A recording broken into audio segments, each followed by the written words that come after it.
Welcome to this class on the topic of organization structure. In fact, we're going to focus in on two types, flat and tall structures, and see what the advantages and disadvantages of each are. So let's start with organization structures. There are many definitions of organizational structures.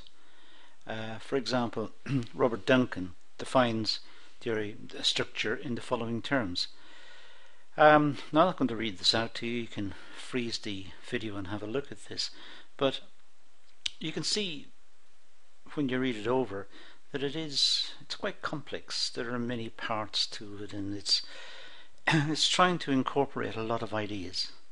So it gives the feeling that any attempt at defining the organization is complicated. If you look at a second definition, one by the Open University, and again you can freeze the video here and read over this, but as far as we're concerned, it does show a very complex definition. So organizations are not simple things. They're emphasizing things like responsibilities, roles, procedures, regulations, fairly complex. The number of definitions reflects the type of organization and its purpose. Large corporations differ from small ones, different from small businesses. So it's reasonable to expect a large number of definitions.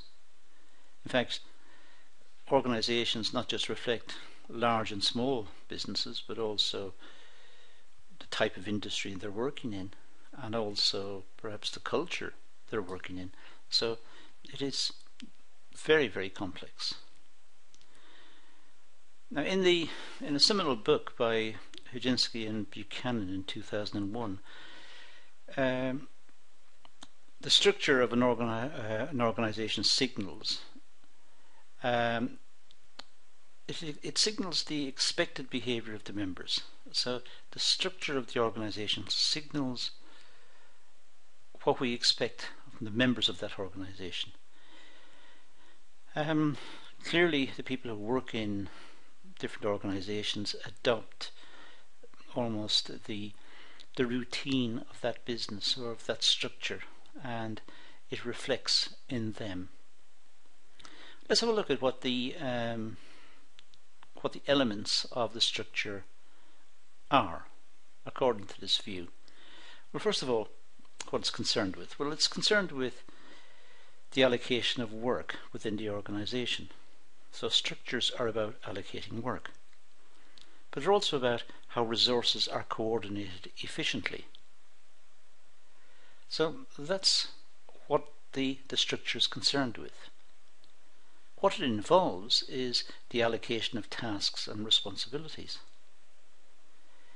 It must reflect who does what and who's responsible for what. The clear specification of jobs and roles. Well, if you don't have a clear classification or specification of jobs and roles, then chaos ensues. Nobody knows exactly what their job is, and nobody knows exactly what their role is. So that's not clear. And it sets out the framework. It sets out the framework for the business, so it's easy to see the business. It's easy to understand the business because there is a structure. And it tries to do this in the most efficient way by designing the most efficient hierarchical structure. That's point number 4.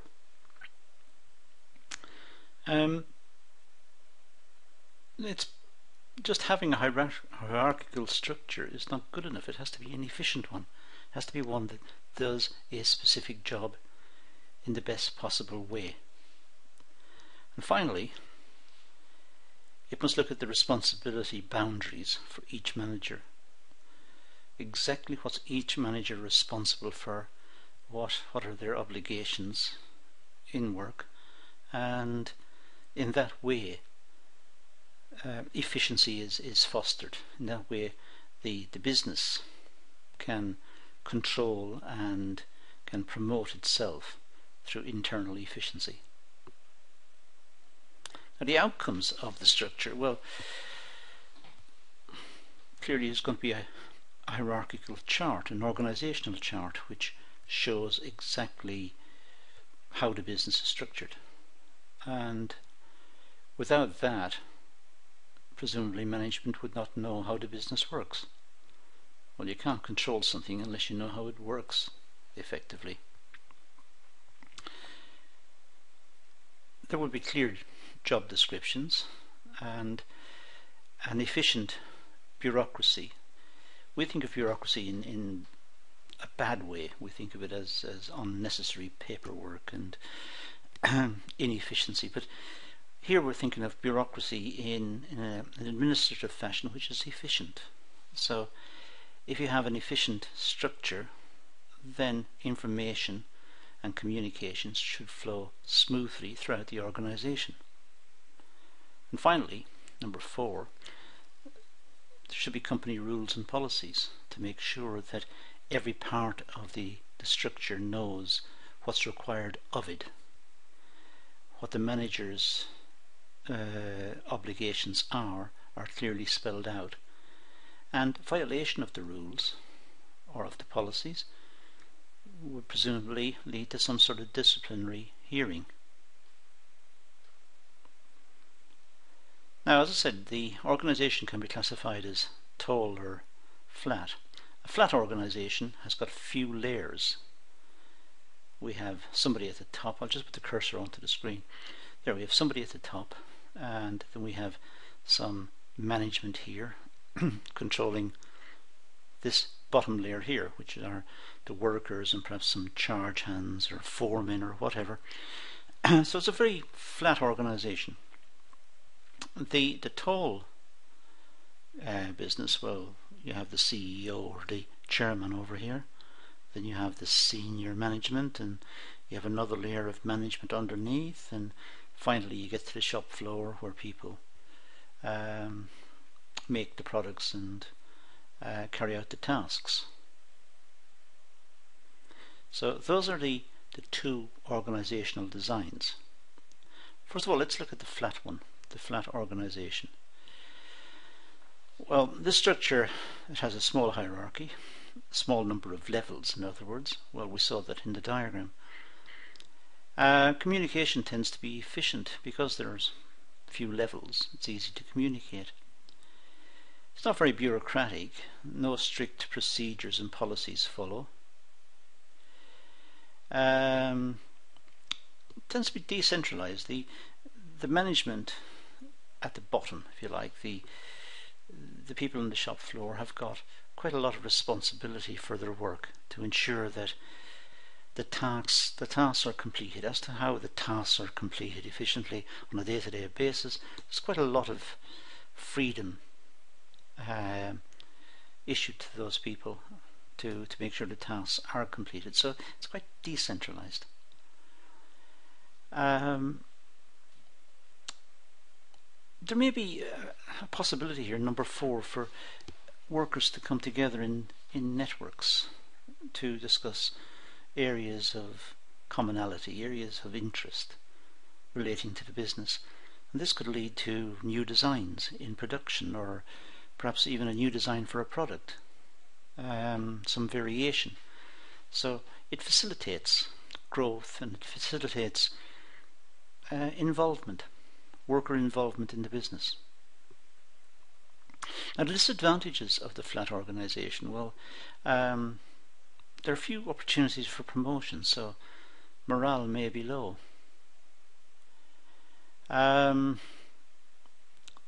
Individual managers have wide responsibilities. There are many people reporting to them. Because it's a flat organization, there are few opportunities for promotion, as I said in point 1, because there's nowhere to go. There are no levels on the top, perhaps just 1 or 2 on top. And it's difficult to get up there without specialized managerial skills.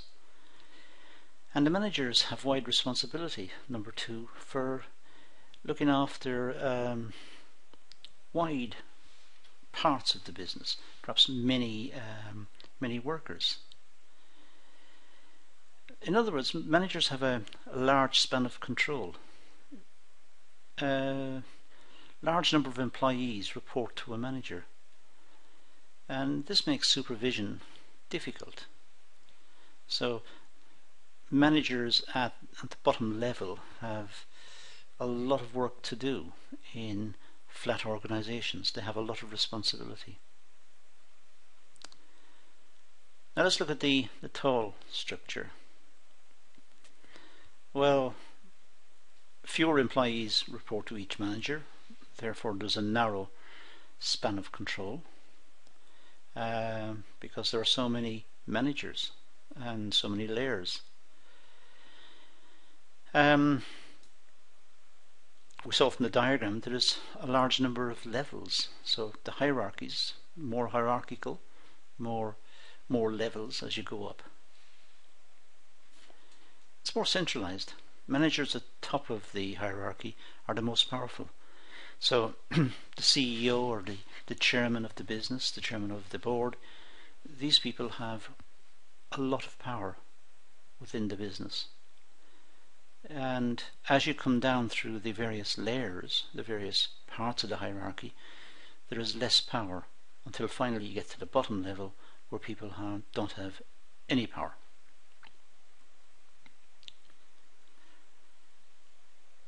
Because there are more levels, there's more opportunities for promotion, so workers may be more engaged, they may be more interested in the business. It may be possible, because it's a more formal organization, there may be possible to have work and project groups designed by senior management with a view of maximizing efficiency. All sorts of possibilities here. It may be there may be efficiency subcommittees or groupings that can look at individual processes and make recommendations. There can be specialist departments looking at innovation or workflow issues or capital issues or whatever. So there's more possibility of thinking about the business. With a flat organization, everything was happening immediately, and there may not be time for reflection. But with a tall organization, there might be time for reflection, as we've got here. Now, the disadvantages of the tall organization, well, they tend to be bureaucratic, I suppose in the bad sense of the word. This means they have strict rules, procedures and reporting channels. So yeah, it's this is one which is controlled from the top down. Communications becomes complex and inefficient. It's difficult to find people, it's difficult to get out information, to communicate effectively with other people in the organization, and the business to some extent becomes almost fragmented. People in different departments perhaps are loyal to that department, they don't see the overall business.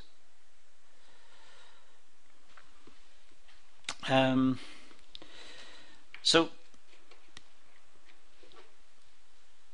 there may be an issue of communications. Now let's look at small businesses. Well, small businesses tend to have flat structures. They tend to be flexible and have informal structures. They tend to be very similar to the diagram we had much earlier, in terms of some people at the bottom and very few layers of management and somebody at the top.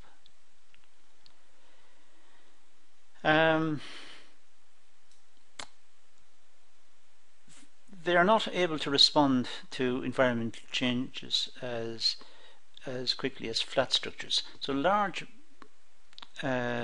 small businesses sometimes perhaps have got a problem because they are so focused on what they're doing they can't respond to environmental factors very quickly. That's a possibility. The opposite could be also argued, that because they're so close to the market, they do anticipate environmental changes faster and could make changes. So it depends. Crucially, it's not a given. This one, it could be argued two ways. But many people consider that small businesses, because they are so intense in what they're doing, they find it difficult to incorporate change or incorporate environmental change around them very quickly. But as I said, that depends on the business, it depends on the circumstances. It's controversial. It's not a fixed point. Now, large businesses, well, flat organizations, or flat organizational structures, I should say, are inefficient for large organizations. The span of control would be far too wide for managers to cope with. So large organizations must have this tall structure.